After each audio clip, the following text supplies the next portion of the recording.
Hello, everyone. Welcome to our event, Prototype Launch with Ben Silone, the CEO of Arktide.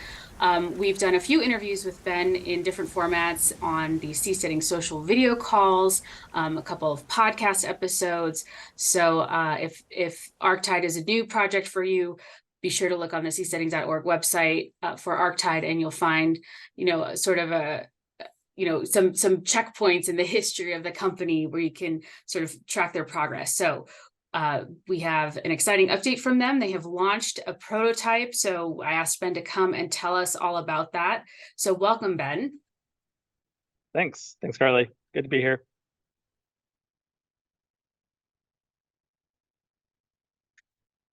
So should I go ahead and hop in here on my? We've got a little presentation, and then we can do some questions after. That Yes. works. Yes, go right All ahead. right, great. So so Ben Silone, CEO of Arktide, and Mike Doty and my co-founder started the company about 2 years ago now, and we've bounced around the globe a bit in different locations and things like that, and ended up in Panama City, Florida. So I'm here at our factory, which we are in the process of setting up, and I'll spend most of the time going through what we're actually building right now, and then how that gets into the larger ocean-based structures. As obviously what you see up here on the screen. Actually, it says it's paused. Screen sharing. Is it showing the screen, the slides?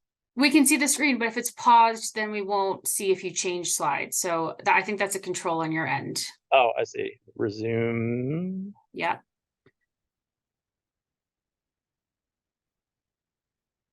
Oh, I gotta do this. Sorry. It's all good. Okay, so yeah, so this is the base of it, and so what we're building are modular floating homes, or modular houseboats. And so we in initially coming here about 6 months ago now, we presented to a group of business people, and what caught people's eye the most were smaller structures that could be used for anything from a floating office off of someone's dock to floating tiny home, Airbnb, vacation rentals, and then all the way up to floating hotels. And so we've designed something that is for bays, lakes, rivers, that sort of environment. So this is not really intended for full ocean use, but it's a stepping stone as far as seasteading goes, stepping stone to having floating communities, and then that's where we go up to larger structures, which I'll get to at the end. Ben, I see loading. I don't see an image of the structure of the. Oh, interesting. Hmm. If I hit resume sharing, then I have to exit full screen, and then it shows. So now now I see your slideshow. But then if I do full screen, it stops it. So weird. Hang on a minute. Let me see. No? Like I see your browser window and it's loading. Right, here you see this, right? Now I can see it, yeah. So is that as soon as maybe the video is too much? Oh, it could be. Well, I'll go ahead and play the video real quick and then talk about it, because it explains things better than I can explain, and hopefully I'll go back to full screen after that. And this is on our YouTube. So this is a 12-foot by 12-foot module with a 4-foot base. So we're should be able to handle, if enough modules are joined together, 4 to 5 foot waves, which is what we get during hurricanes in the bays and areas around here. We're keeping the 4 walls open so that they can have doors or wall inserts, or be open like these 2 front deck modules. So flexibility was the biggest, I guess, factor from potential customers here. And so that's why we kept everything modular as much as possible. And again, if people want a hotel or an office or a tiny home or anything in between, or if they want to start small and add modules and grow over time, it's really easy and inexpensive to do that. So and obviously with the solar, our goal is to be off grid with this. So this is 4 of these tiny homes joined together to make a small hotel or community. And again, you can join together or you can separate at any time, which is important, I think, for a lot of seasteaders. Um, so, and this is just one example of that. Also, when we had talked to some of the folks that were interested, so we've talked with folks that have waterfront resorts here. A lot of the local market here, there's a ton of protected water, really everywhere around the Gulf. Going out into the Gulf itself is a really bad place, unfortunately, to put anything, because when those hurricanes come, the wave heights are so high and the water isn't very deep, until you go really far out. So even though the Gulf isn't that great, the coastal areas of the Gulf are really good for having protected waters. Um, so, and then this is I think this was a 3-bedroom concept that we had, but as you can see, any way that you join these 12-foot modules together, you can do however you want. So you can have a courtyard area in the middle if you wanted, or it's really up to the individuals. We're actually working on a designer tool that will let people custom design something, and then you can put in an order for that, or you can share it. So yeah, that's the concept. We have had people from Vancouver and Seattle and Tennessee lakes and everywhere else that are interested also. We are going to start, because we have a lot of local interest, we're going to start deliveries locally and then expand from there. So the basic premise, as with a lot of seasteading, is to have something that isn't going to move a lot. And so while we will have some basic propulsion on this, you'll be able to move it around the bays. It'll be a slow mover, but high stability. So we get that through having a lot of weight, and we're using very high strength concretes and researching geopolymers, which, again, the goal for getting from this stage to the giant structures out in the ocean is that we are refining the types of materials that we use and how we use them. And going back to the beginning, that was really our first step, was what kind of materials, if we look at different classes of materials, what survives in saltwater, and there's almost nothing. And so if we could do it all out of diamond, that would be awesome. But as far as actual real world, something anybody can do today, it's stone-based materials. And that is either in the concrete space or the geopolymers, which is very similar to concretes, but not using Portland. Different reactions, chemical process is different, but the materials are often the same. So you can have things like fly ash, slag. There's a lot of waste materials you can use, even like chalks, all kinds of interesting stuff. So yeah, we are just making sure that what we do now transfers to the future out in the ocean, so that we're not having to rewrite everything from scratch when we make that move. This is, again, we have about 50 reservations right now. You can go to our site, arktide.org, and make a reservation. We're not asking for any deposits right now, but we will soon. And again, our goal is to have this full prototype in the water. Let me see if I do the slideshow thing again. See if this works. Paused it again. So weird. Okay. Oh, sorry about that. So we will have this in the water in the coming month. So basically what we're doing, oh, is that not showing? I see a black screen. Resume share. Yeah, the full screen just kills it for some reason. That is, now resume share isn't working either. Oh, I see it. Hey, it worked now. Okay, magic. All right, so this is what we'll have in the water first in the coming month. Basically what we've done since putting our first prototype in the water, which was for the month of August, is we went back and looked at the process and how we can get into production. So the big factor in all of this is scaling and mass production. We can't really hit reasonable price points, and we have no interest in making another $1 million floating home. Or $1 million boat, or $1 million whatever. You can buy those all day if you want, today. So we focused a lot, and that applies to the ocean-based stuff too. Mike and I started out looking at how can we provide opportunity for places like Haiti and Venezuela and countries like that, where we can have floating structures, aquaculture, create jobs that are not within some of these countries where you literally can't do anything. Haiti right now, there's just no way to help people in Haiti except to get them out. So that comes back to this because, again, if you have $1 million, you can buy all kinds of cool stuff on the water, but most people don't have that, and you can't even really live on the water for 100,000, even if you had a tiny house.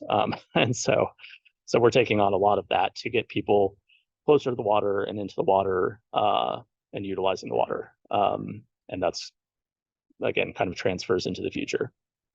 Now, did I already share that?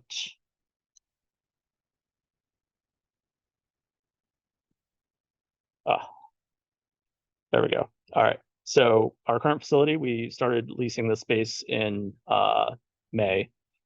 We have a 28,000 square foot factory. We have a 3,000 square foot lab next door, office space here, and our max production here is going to be about 50 units. So that first slide you saw, most people want basically a tiny home with either a studio apartment sized up to about a 1 bedroom, because it's easy to use as a Airbnb. And again, once you get beyond that size, most people would rather have two and then join them together if they have like a family that wants to come stay, or separate them if they have two families. So we have that flexibility that we can't do on land. So that's our targets right now. And there is actually opportunity to move across the street to a larger facility if we need. And right now we have 50 individuals that have put in reservations, and some for multiples. So the total sales of that is about 20 million. And we have another handful of resort owners and developers that are interested. So so we have a lot of potential. Right now, again, we wanted to make sure that the next thing we put in the water was the same or very close to the same as what we'll go into production. So we'll probably put that unit in the water, and then maybe a 30-day period of refining some things, and then we'll be into production from there. So should not have a lot of delays after that. So I'm hoping by the end of the year, we'll deliver the first customer unit. Could be January. Usually err on the side of being optimistic, but let's see. So I was going to show, this was the first one going in. So again, this is a 12 by 12 with a 4-foot float on the bottom, 8-foot ceiling height. And this one's about 18,000 pounds. We're working on a trailer that we can put it in the water with as well.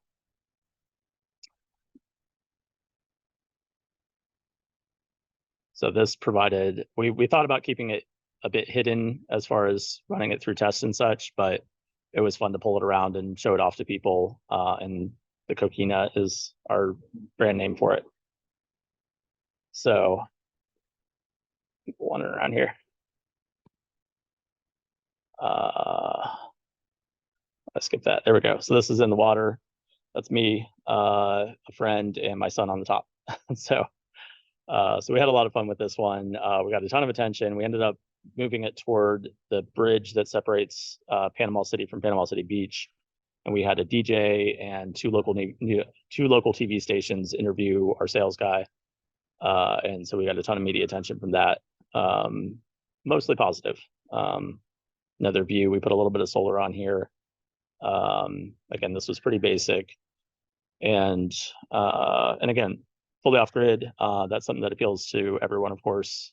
We want to deal with the wastewater systems, or deal with wastewater with systems, which we're probably going to incinerate the waste, black water waste, so that we don't have any risk of that going into the water during a storm or something, because I think most people during a major storm will pull these back into a cove with a little bit of protection, but not really, we're not designing them to need to be pulled out really under any circumstance.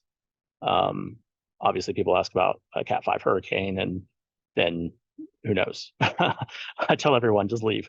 There's nothing you live in that you should stay in a Cat 5 hurricane. And I'm a huge fan of dome homes and all kinds of stuff, but yeah. So the gray water systems, obviously some of the trick with what people want to do with these. If you have an Airbnb and people want to come vacation there, uh, they're not going to take care of the system as much. So, as far as if you live there, you would pay really close attention to the gray water and your power usage and things like that. Like it's it's an interesting thing. But when you're vacationing and you want to have a 3-hour hot shower, that sort of thing, it can be a little trickier to design around that. So um, yeah, it's that's probably our biggest challenge, is like setting expectations of vacationers. And that applies to anything off grid. You don't have unlimited power, no matter how many solar panels you have. So next steps, I guess I talked about a couple of these. Again, I really, once we're at full production for this facility, which I think will be end of the second quarter before summer starts, I pretty quickly want to start putting those profits into large scale structures. And the first thing that we think we can build here, because we've gotten a lot of interest from local government, is an amphitheater that can move around. So if you haven't been here, most of it, even Panama City Beach is not huge. There's a lot of little beaches like Mexico Beach, and Port St. Joe. Destin obviously is a pretty big area, but it's a lot of little communities all packed together, sort of. So the most interest we had in the large structures, which we're looking at 100-meter diameter type structures, is a floating amphitheater that we could move from beach to beach, because none of those towns are really big enough to have a large facility for like concerts or something like that. But they all would benefit greatly from having that. So I think we'll start with that, and that's where we get into airforms and doing large construction directly on the water, which is what we'll do out in the middle of the ocean as well. That's where we'll take the existing materials that we've developed for the small structures, put them in the large structure, refine all of our techniques for that, and then we take a boat out into the ocean and start building the basically the same structure, just with more internal rooms and things like that. So, and this is our concept for floating resort or condos or whatever. We have, so I don't remember what we had on this, 50 units maybe. But if you can imagine this, I don't have a good render, unfortunately, of the amphitheater, but you can imagine those half shell type amphitheaters. And so it's just going to have a flat floor, the whole base of it, and then we'll have some rooms and stuff in there, of course, but sound system and all that good stuff. But that'll be an easy jump from one point to the other doing that. So let's see if I miss anything else in there. I don't know, Carly, anything significant that I missed right there? No, I'd love to open up for questions if you're ready for that. Yeah. I mean, just looking at this dome, it reminds me of the social media posts I've been seeing recently of the dome in Las Vegas, and so. Oh yeah. So if you could get U2 to be the opening act and have a bunch of celebrities there, like that might be a good start. Yeah, no, I was really interested when I saw that, and I was like, what would that look like on the water? Like something like that. I mean, it's I don't know, it's basically the same thing. They've already built it, so yeah, that'd be awesome. Yeah. If anyone else wants to unmute and ask questions, or you can ask questions in the chat, please feel free to join in. I will say on that, like a lot of the focus, I think a lot of the way that we fund these kinds of structures out in the ocean, which at this scale is where you can bring the price down. Like these small homes are $100,000 each. When I get to this scale, I want to be able to offer condos at $100,000 each. I don't think there's any reason we have to go more than that. But the first people who buy them will need to be in the tourism industry, I guess, as far as cruise ships or things like that, where there's just an absurd amount of money getting spent on those things. Nobody bats an eye at $1 billion cruise ship, because it's extremely profitable. And so I think that is where seasteading gets its start, is looking for those high dollar, industries. And I'm reading through Elon Musk's biography right now, and so that was very much the Tesla goal, was we start with a roadster, people who can afford to burn money, and then you scale it down, and now you have an electric car that most people can buy. So with the small structures, though, I think we're starting with what everybody can afford. So Yeah, I think that's that's an interesting that you bring that up, because I was just about to ask you about, starting with these small structures. So first of all, the Coquina, the prototype, you said it was 12 by 12. Is that the final? That's not the size of the Coquina, or is it? yeah, Coquina. So the Coquina. Coquina is the whole line of modules. That first image I showed was 4 of those modules, so it's 24 by 24. Okay. So that is, I should have made a slide. That would have been good, actually. 288 square foot inside, 288 square foot on the lower deck outside, and then 288 square foot on the upper deck, and then 288 square feet of solar panels, if that Okay. makes sense. Um, And when those modules are connected together, is there like some give with the wave, or they're solid? yeah, there's everything you join together is tightly, rigidly tied together, Okay. because then you have the whole stability of, with one module, if I jump on one corner of it, I can get it to move a bit. If you have 4 modules and we're looking at 75,000 pounds, you don't really have any impact on that. You can have 10 people on there. It's not really going to move. Gotcha. And Okay. we'll have a few requirements, like, and that's part of the testing with this prototype we're putting in. If you want to put it out in the middle of a giant bay, for example, you will get some waves. We might say at that point, hey, you really need at least 8 of these or something like that to have enough stability. Our center of gravity is incredibly low. I hate to say 0% chance of it flipping, but it's pretty much 0% chance. And so that's not really a risk. But again, the tricky part is, especially with tourists, you say it's super stable or whatever in your marketing blurb, and then somebody comes out and it does a little bit of motion, and somebody gets seasick and they say, oh, false advertising, you said it was super stable. It's kind of a fuzzy term, stability. So I think that'll be the trickiest thing, is just setting those expectations of what does that really mean. Is it less than a sailboat? That's Far less. Yeah. It will be very, very low motion, amount of motion for anything. So Jeremy asks, you mentioned that the cost of each Coquina is 100,000. How much do you anticipate each condo on the Arcdome would cost? You said 100,000, right? Yeah, I would like to. My goal is to start those at 100,000 as well. I think that's a good entry level target for having, a few hundred square feet on something like this. Obviously, we'll have a range and go up to 1 million or whatever. This particular image here, we started out making the rooms a bit larger as they went up.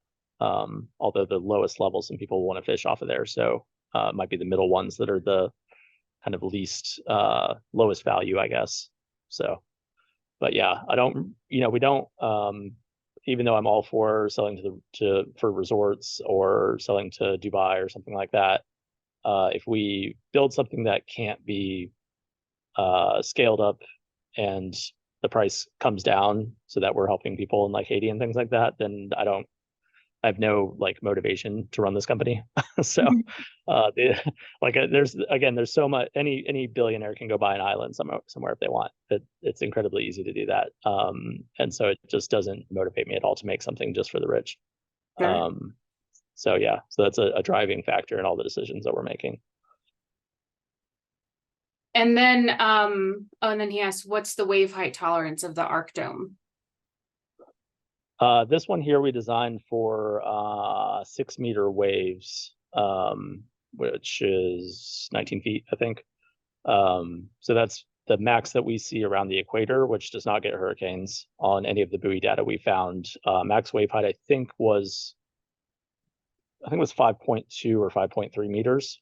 So this is actually 6 meters. It's 3 meters below water, 3 meters to that lower deck. So over 6 meters isn't going to sink it.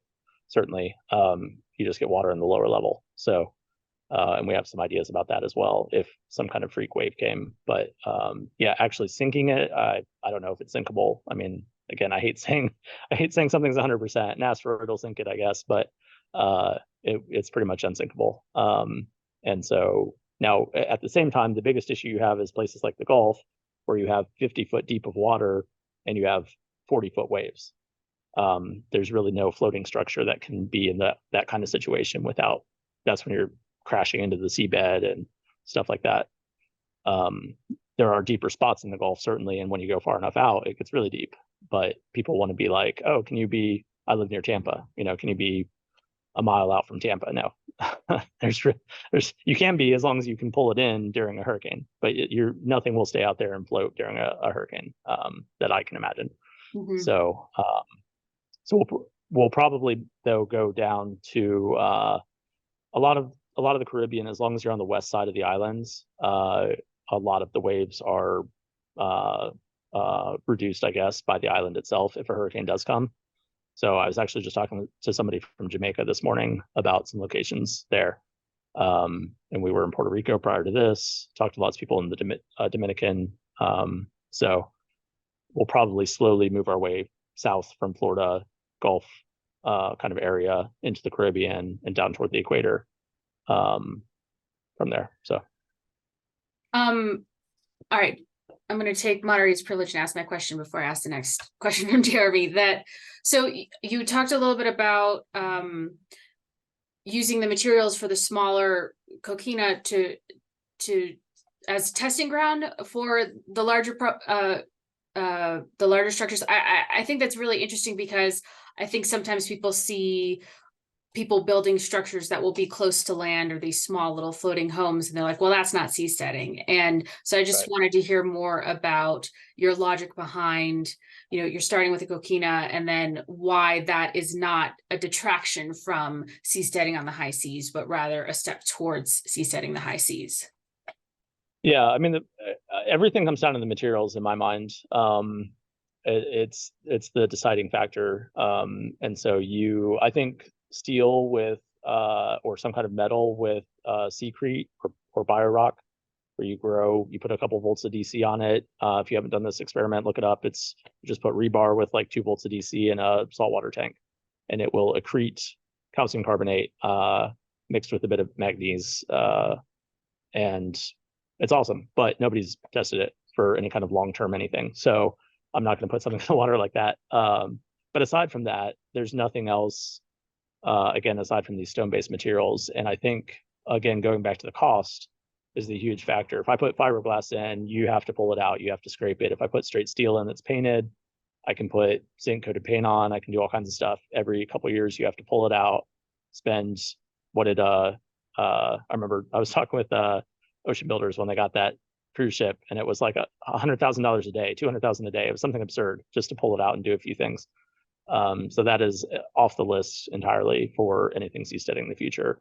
When we do stone-based materials, even for the small ones, if we have tons of barnacles and creatures growing on the bottom of this, all it does is increases our stability.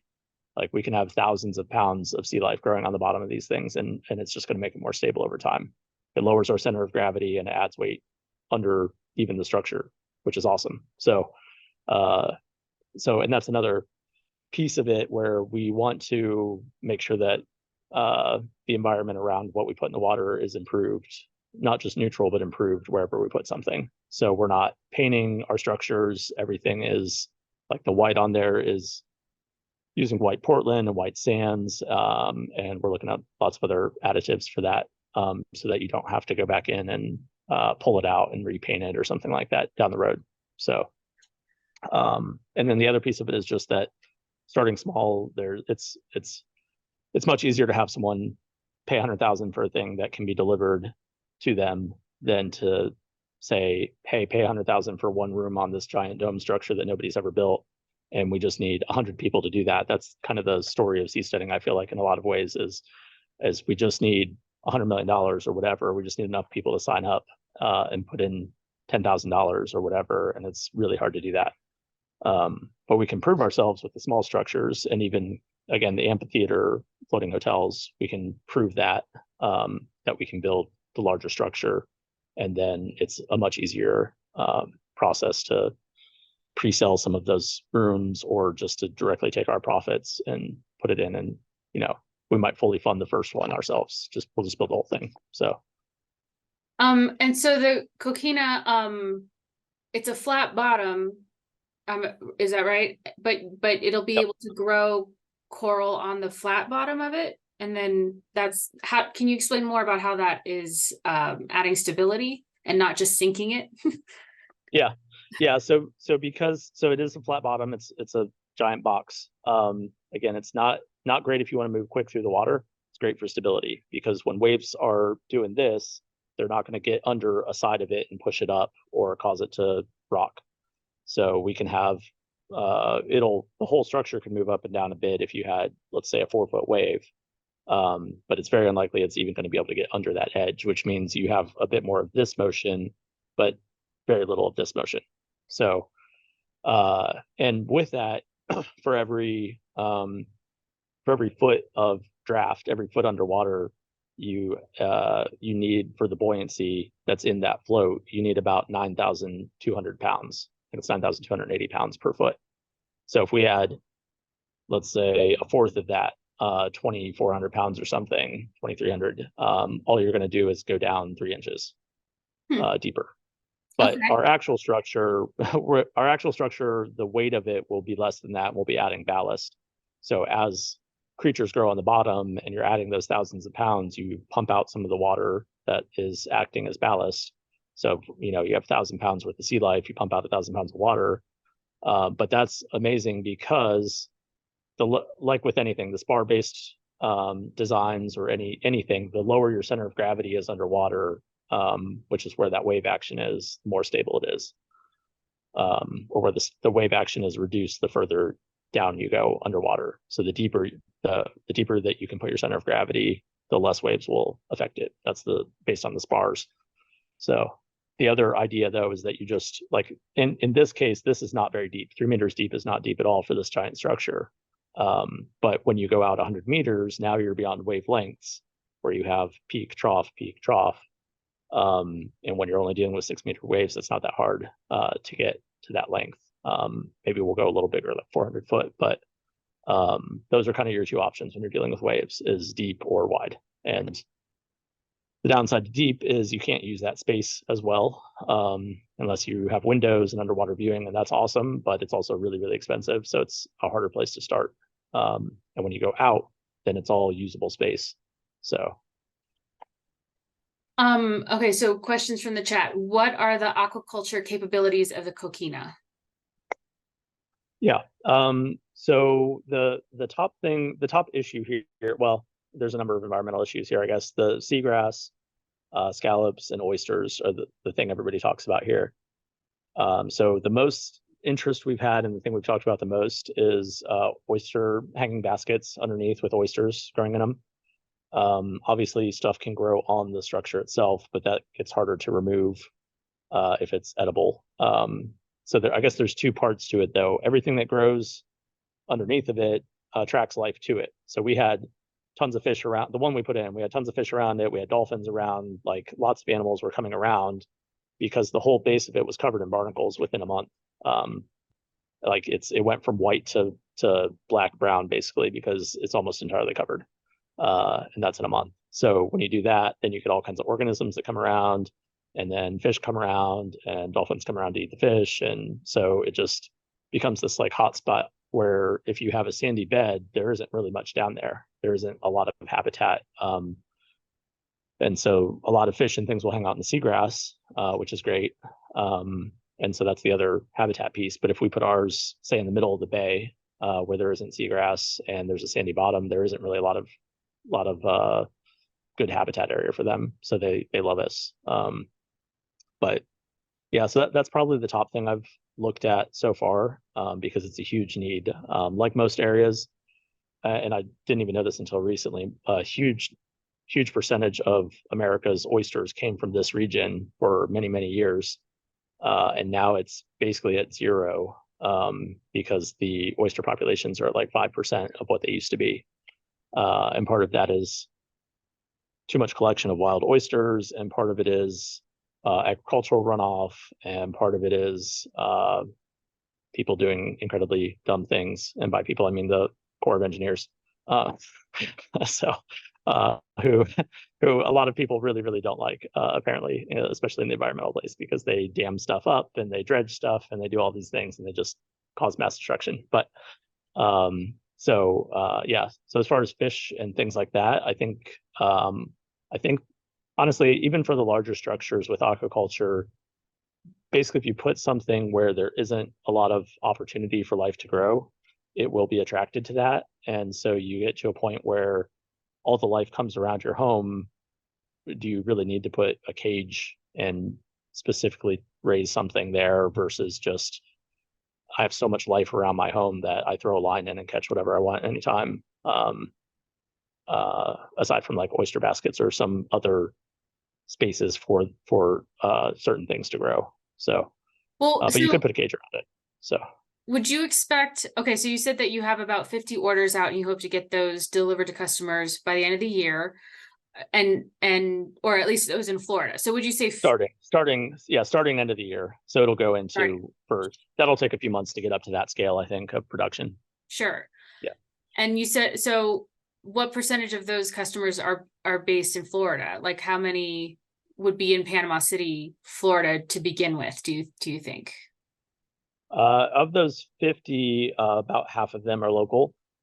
But most of the resort owners, which is another about 50 units, are all local. So they just haven't put in an official reservation.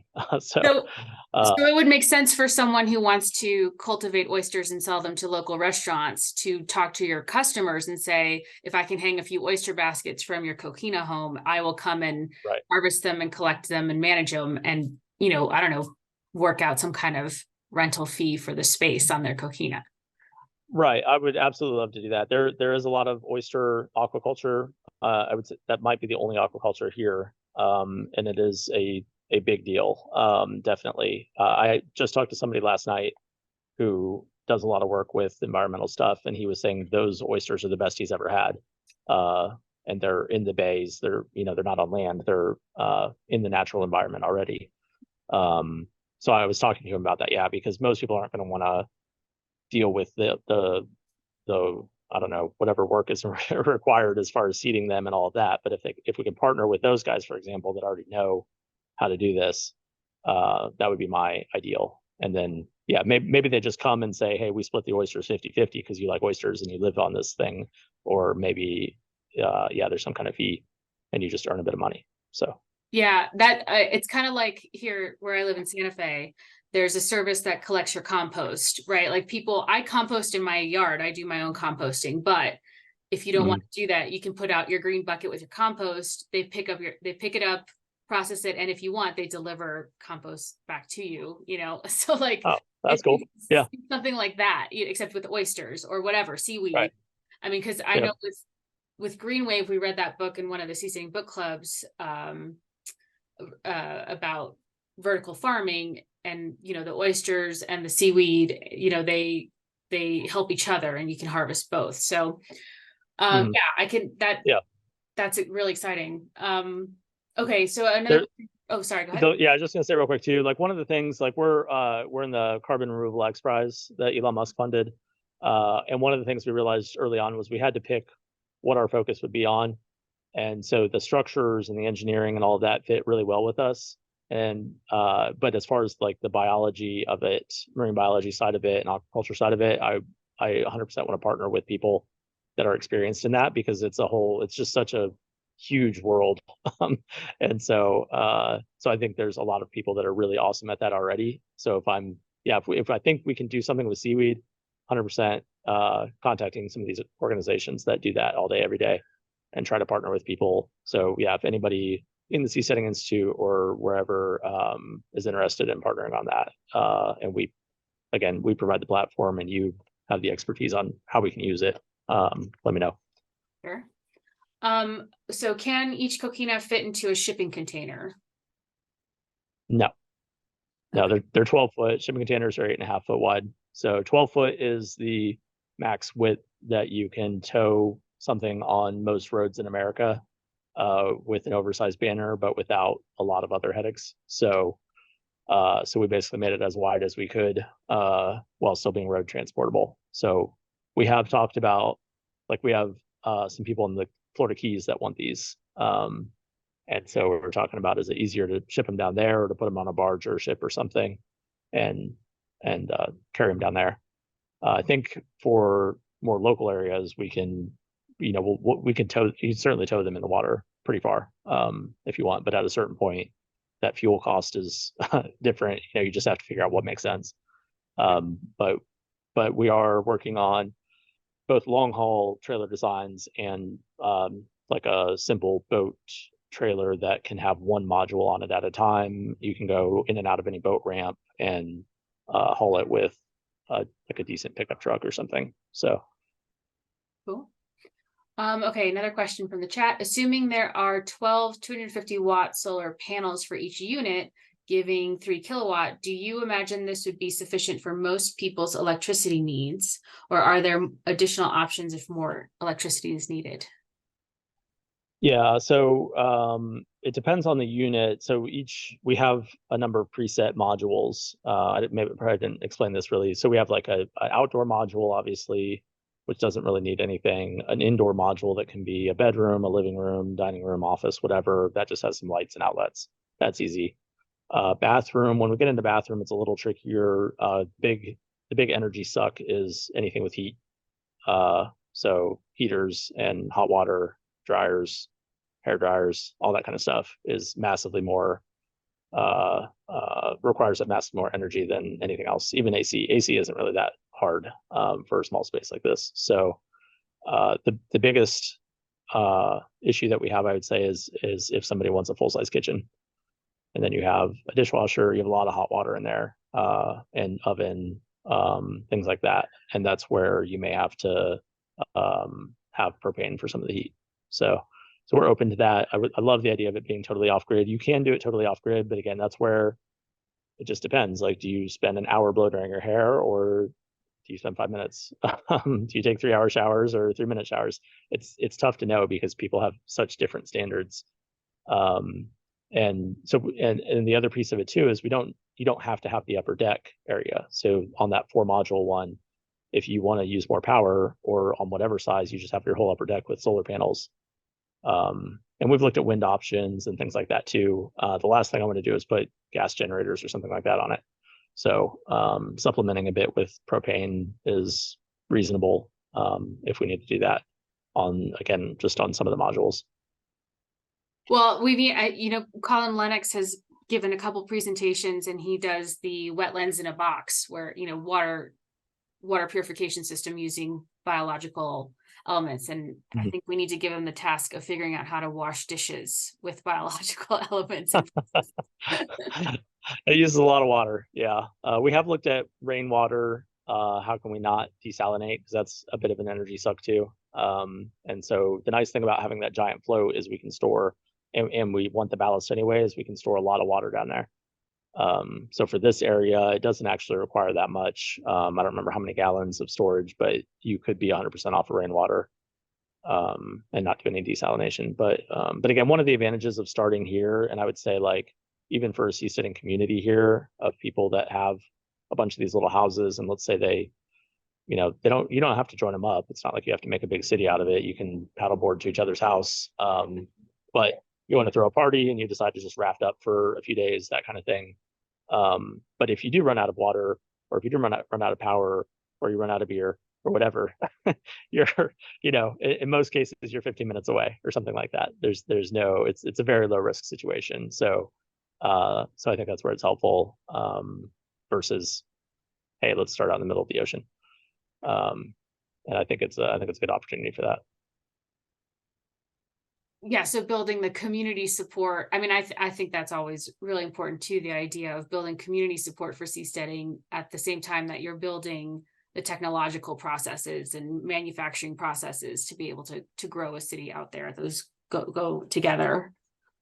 Yeah, I've thought a lot about that kind of thing. What does the culture look like, and what do people do, and how do people function, and what do people ask those questions all the time, theoretically, like for work and for income, and how do they share things, and then you get into the policies and the governance and all of that. And I would say that out in the middle of the Pacific is probably a terrible place to figure that out. Sure. And so I really like some of I think there's several groups now that are looking at starting communities where they can explore and experiment with some of those things. If it's at a marina or somewhere that is, you can be a bit remote, but and then gradually work your way out further from there. So Yeah. Can you tell us more? Oh, wait a minute. We got another question on the chat. Can you describe the anchoring and waste management aspects of the Coquina? yeah.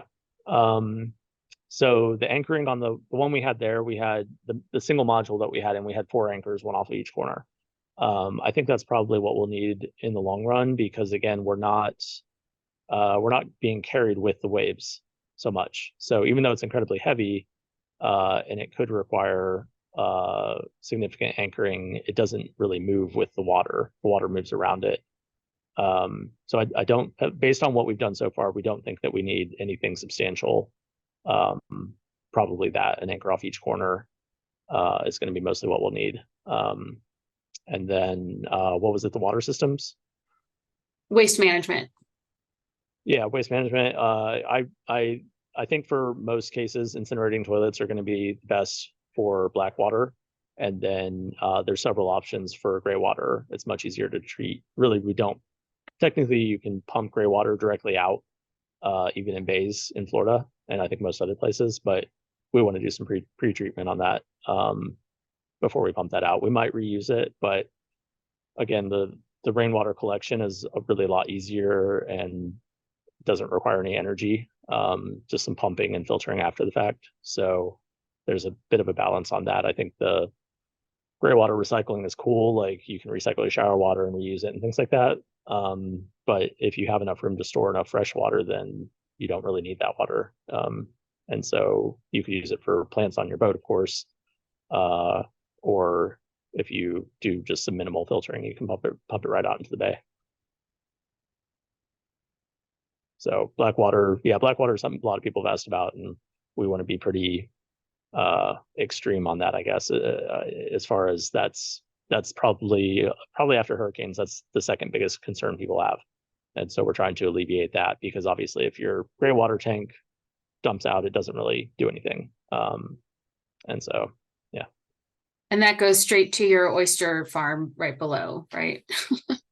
Yeah, right. Yeah, I mean, gray water can have a lot of stuff in it, but I think the tourist is the trickiest part. If I live there, I'm very careful about what I use, what kind of products I use that go down the drain, and the tourist doesn't care a lot of times. So that's probably the hardest part of all of it, is tourists.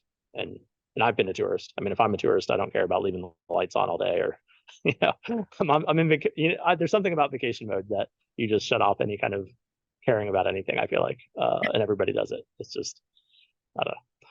So Sure. So you've mentioned a couple times, caring about Haiti and wanting to make things affordable. So can you tell more about that? Like, why is that inspiring for you? I've spent a total of about 2 years between North Africa and the Middle East. Lived in Iraq for a year working with nonprofits. So that's always been a big focus, is how do you help people in places where, especially where there's no opportunity. It's harder in a wealthy country. You have a lot of opportunity, even if you don't have a lot of money. But in some countries, there's literally nothing you can do, no matter how motivated you are. Being in Florida, where I am, people will build a raft from Cuba and go 90 miles to Florida to get that opportunity, which is extremely dangerous, and people die all the time.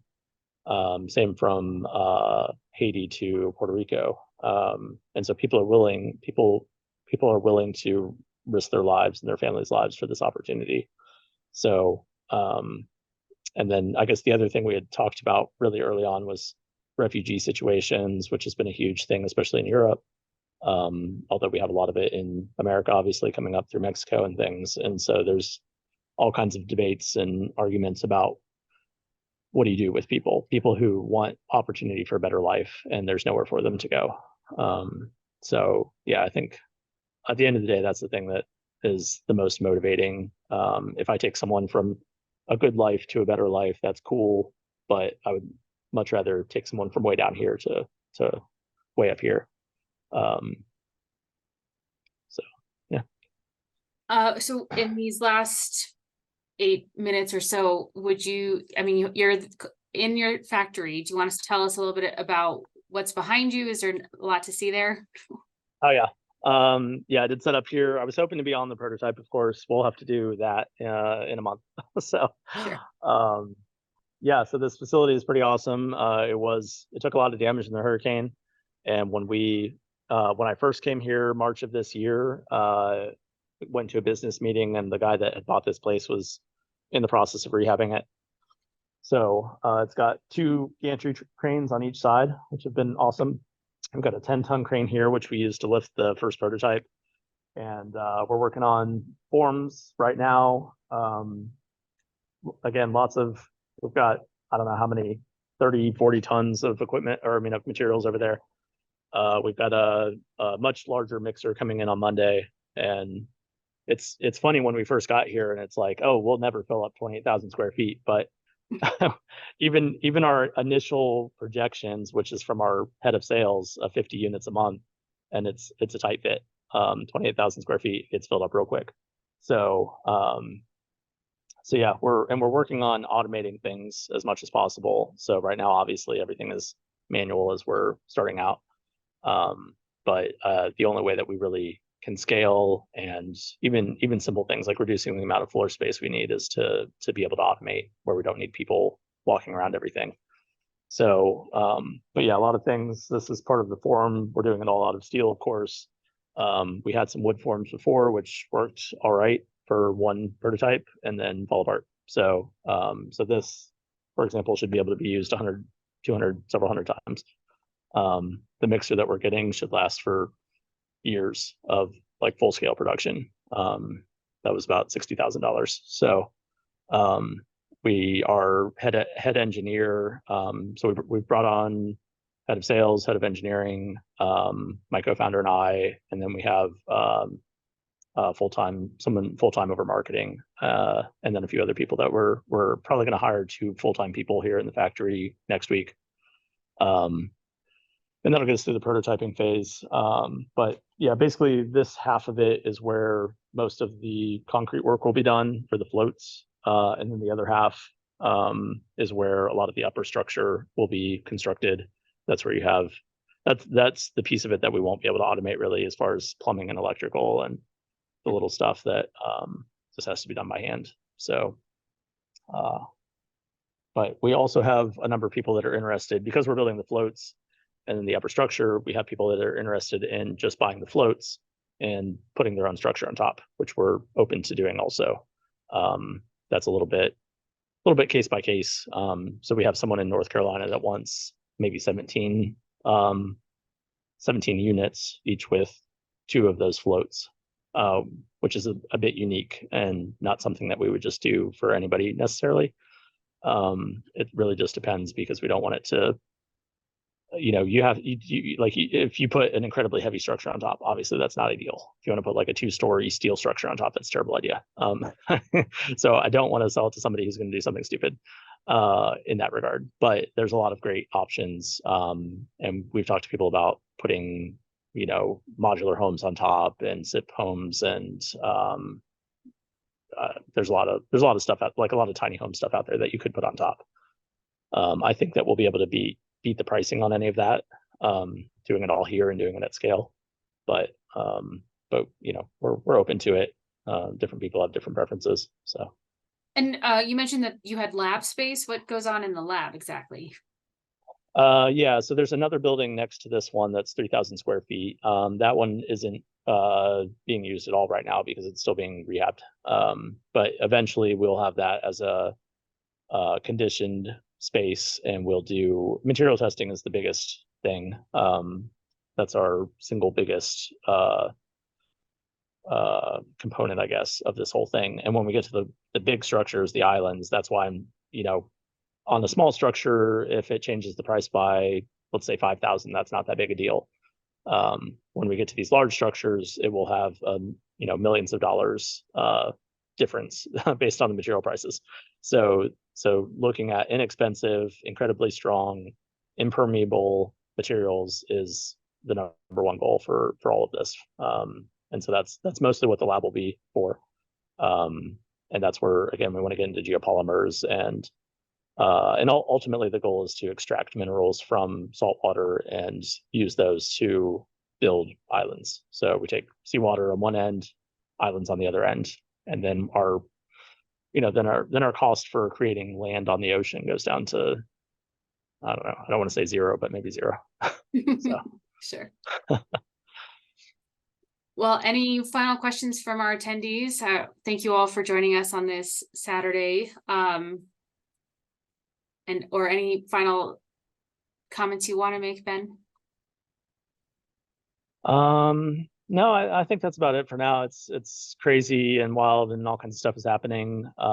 We're going to be growing incredibly quickly over these next several months. So reach out to me. You could probably have my contact info, share with this. Ben Silone at arktide.org, or just go to arktide.org and hit us up. So we're open to talking to anybody, but right now the biggest thing is going to be people with construction experience, people here to work in the factory, and as we scale up production. So a huge need for that. Great. Has Florida been good to you, relatively speaking? Yeah. Good. Yeah, honestly, that was one of the biggest things. Puerto Rico had a lot of amazing people, but when it came down to, hey, we need to sign on this lease and actually do a thing, it was incredibly difficult and time consuming. The culture obviously moves a lot slower, which is great for vacationing and not as good for business. Here, everything was very quick, and like, I don't know, 2 months after I came here, maybe I'm talking to the mayor of Panama City and the city commissioner and all these people, and everybody loves what we're doing. That's great. Great. So yeah, the Panhandle is definitely a more like Southern culture, I would say, than Tampa. And so there's a lot more like, I don't know, like it's just easy to talk to people. Like if you want to talk to the mayor, it's not that hard. It's if you want to talk to anybody and just say, hey, what do you think of this? It's not that hard. So we've had extremely positive feedback from everyone here, from environmental to government to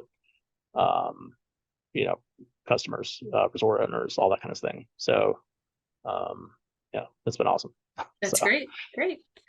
Well, thank you so much, Ben. We're so excited to see things floating in the water. Like, so your prototype, those news articles showing your prototype floating were pretty cool. And it's great to see you building a good team. I saw, a lot of social media responses, and whoever was doing that on your team was doing a great job trying to, people come with all of their criticisms and their doubts and the worst case scenarios. And so responding to that publicly was really good. And, just we're building the floating future. So glad to have you as part of our active projects in our community of seasteaders. So thank you. And we'll see how fast you can get those Coquina houses out to your customers, and let us know if Seasteading Institute can do anything to help. All right, great. Thank you, Carly. All right, thanks everyone.